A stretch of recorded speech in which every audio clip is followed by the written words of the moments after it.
Saya nggak ngapa-ngapain kok. Saya kan cuma WA-WA-an aja. Saya kan nggak ngapa-ngapain. Saya LDR kok. Saya nggak pacaran kok. Saya cuma ngobrol aja. Kan kita cuma temen. Kan saya sama dia tuh kayak kakak adik. Nah, ini alasan-alasan yang datang daripada syaitan.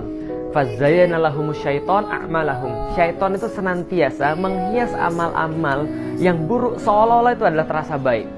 Ketika pacaran diharamkan, maka dibuatlah pacaran syariah, pacaran islami.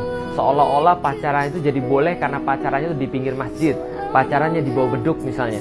Atau pacarannya ketika Ramadan, ketika tarawehan, pacarannya dimulai dengan basmalah lalu diakhiri dengan hamdalah.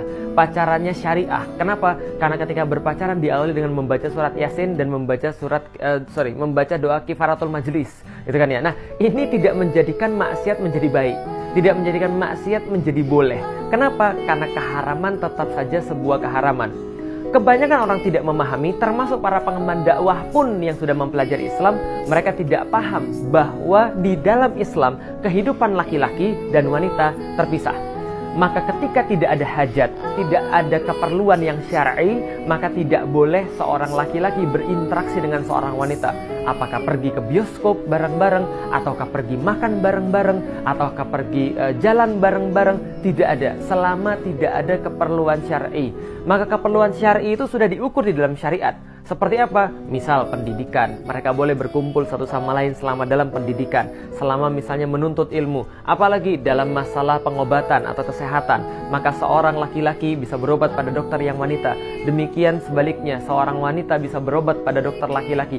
Dalam masalah peradilan, ketika diperlukan untuk membuktikan sesuatu yang berkaitan dengan pengadilan, maka itu pun boleh. Dan perkara-perkara lain yang diperbolehkan oleh syariat. Semuanya boleh. Nah, hanya saja kebanyakan kaum muslimin mereka menganggap remeh hal ini. Lalu mereka berkholwat dengan cara apapun. Mereka berkholwat di media sosial, mereka berkholwat di handphonenya, mereka berkholwat dengan menelpon, padahal semuanya sama. Karena kholwat tidak hanya bertemunya dua orang, tapi ketika pembicaraan itu membuai, lalu kemudian menafikan orang lain, dia berkasih-kasih sayang di situ, berbuai-buai dengan segala macam di situ, itu juga sudah termasuk berkholwat. Maka ini harus hati-hati. Pergaulan pria dan wanita terpisah. Lah, mengapa begitu? Karena ini adalah bagian daripada tindakan preventif yang dilakukan oleh Islam. Bahwa wanita dan laki-laki ini memang punya kecenderungan satu sama lain. Maka mereka tidak diperbolehkan untuk bersama kecuali dalam hajat-hajat yang syar'i.